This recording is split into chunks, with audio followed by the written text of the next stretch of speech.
silently, gravely dissolved once again into that of the very street of Bob Cratchit's house.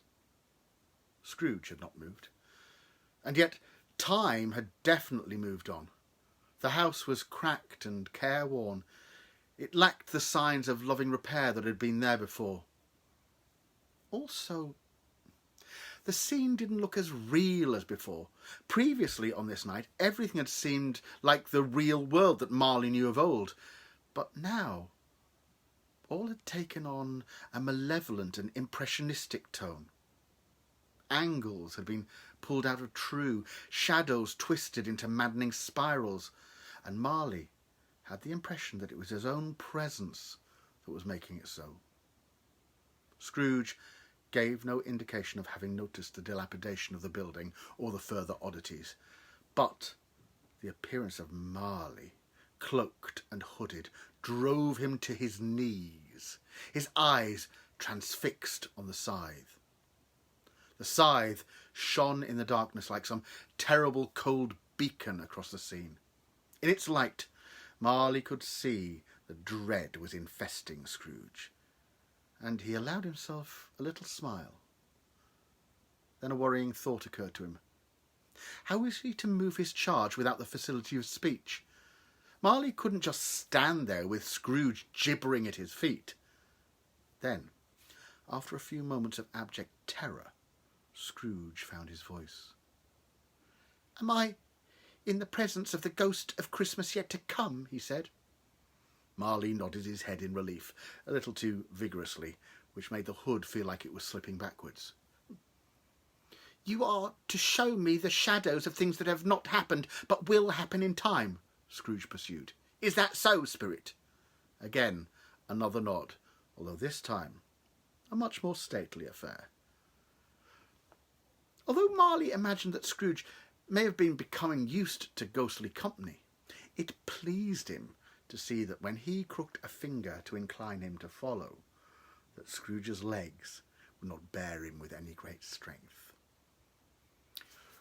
Once steady, Scrooge exclaimed, "Ghost of the future, I fear you more than any spectre I have seen, but as I know that your purpose is to do me good, and as I hope to live to be another man from what I was, I am prepared to bear your company, and will do it with a thankful heart. Will you not speak to me?" It turned Marley's stomach a little to listen to him. Evidently Scrooge still believed that he was the victim in this little charade. "Lead on," said Scrooge, as if he sensed that something was wrong. "Lead on. The night is waning fast, and it is precious time to me." "I know. Lead on, Spirit." Precious time to him. Precious time to him? How dare he? He had eked out his ragged life in miserly introspection. If only Marley could show him the reality of what his life had forged. And yet here he was, standing in the street with him, unable to communicate or affect him in any way. He swung the scythe in frustration, and as he did so, something remarkable happened. It was as if he had sliced the front off the Cratchit's house. The brick and stone frontage fell away, leaving it looking like a terraced doll's house. The inhabitants inside were oblivious to the sudden destruction of the fourth wall of their dwelling, and were going about their business unimpeded. But Lord, the house was quiet, very quiet.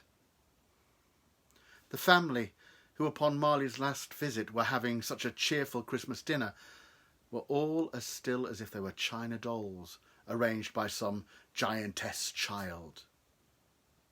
"Peter," said Scrooge. "Why, what on earth is the matter with Master Peter?" Scrooge hurried over to a tall lad who very much resembled Bob Cratchit. The boy was sitting with a book, reading to his family, some seated with him by the fire, and some with their mother, quietly darning. "Where are his jokes, Spectre? Where is his spirit?" asked Scrooge. Marley joined him by Peter's side. In a voice no louder than a murmur, Peter read, "And he took a child, and set him in the midst of them. And when he had taken him into his arms, he said unto them, Whomsoever shall receive one of such children in my name, receiveth me." Peter stopped reading almost at once, and looked with concern at his mother, who had put down her needle and covered her face with her hands. She made some excuse about the fineness of the work and its vivid colour drawing her eyes, but all knew that was a lie. "Spirit," asked Scrooge, "where is the child? Where is Tiny Tim?" For once Marley was glad that he couldn't answer. Let the old sinner work that out for himself. "He's not dead." "Not yet, Spirit," said Scrooge. "Where is Bob? Surely he is looking after him." "Father has walked a little slower these past few evenings, I think," said Peter, as if in answer. "No, I would help him, Spirit. The future is not yet written. I will help the child. Is he in some sanatorium, a hospital? It will be my coin that sends him there. You can rely upon it," raved Scrooge. Marley held up a finger, which silenced Scrooge at once. Bob Cratchit entered the house. Though there was no door, he still moved as if to unlatch and open it. The family went to greet him, but not in the mad rush huddle of before.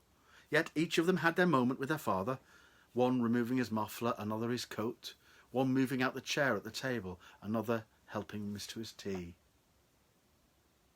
Bob, for his part, was very cheerful with them all, and spoke pleasantly with only a hint of sadness in his voice. "Where is the child?" demanded Scrooge. "Tell me now." But Marley only pointed at Bob Cratchit, whom, having seen the muffler that his wife had been darning, in a moment had turned to weeping, repeating over and over again, "We shall visit his grave every Sunday, my dear. Every Sunday. My little child. My child." Scrooge also broke down. He couldn't have been more grief-stricken, Marley thought, than had it been his own child who had perished. He kneeled and wept at the side of Bob Cratchit. Marley left him to it. For perhaps the first time this night, Marley believed the emotion that Scrooge was displaying was a wholly unselfish one.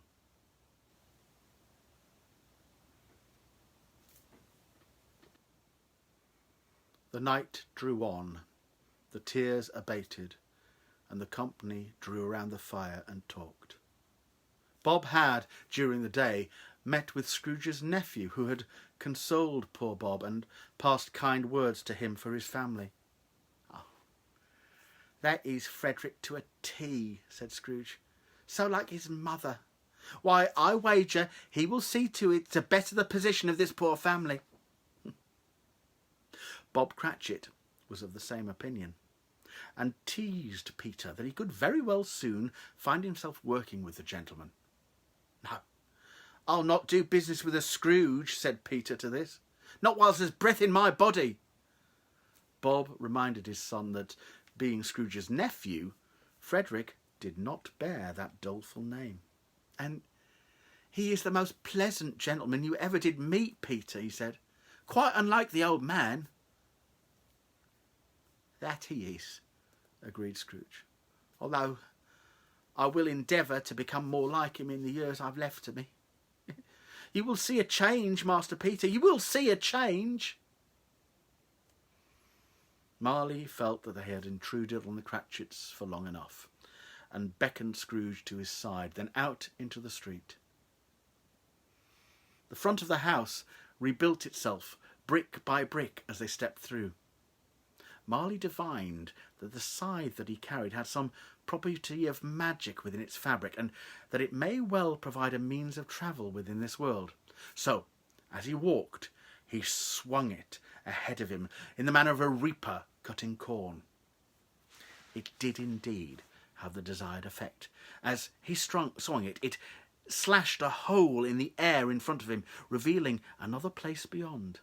Marley swung the scythe once or twice more, fashioning a ragged doorway in reality, and stepped firmly through it, bringing Scrooge along in his wake.